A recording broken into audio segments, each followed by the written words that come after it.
Quand une secrétaire d'État se balade dans un centre commercial pour faire du repérage, elle ne vient pas pour faire ses courses. Je vous regarde, parce qu'en France, on va faire la même chose peut-être. Brune Poisson est venue observer les machines de déconsignation installées dans une galerie marchande de Kehl.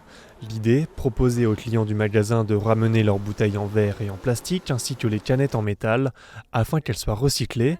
Les consommateurs reçoivent un bon d'achat en échange de ce geste écologique. On sait que les bouteilles en plastique, c'est le premier déchet qu'on retrouve sur les plages en France. Ça, c'est plus tolérable.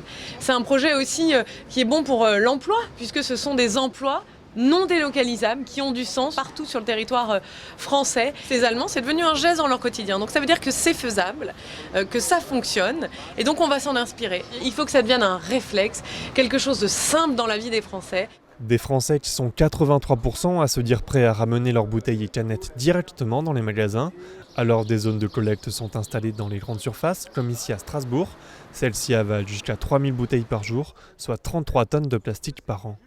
Pour que ça fonctionne la consigne, il faut plusieurs personnes. En fait, il faut le magasin qui joue le jeu, qui met en place des machines. Il faut un opérateur de collecte comme nous, ce qu'on fait, c'est-à-dire qui organise la collecte, la logistique et la valorisation de la matière. Et ensuite, il faut aussi une aide des industriels qui produisent les bouteilles pour venir financer tout le dispositif.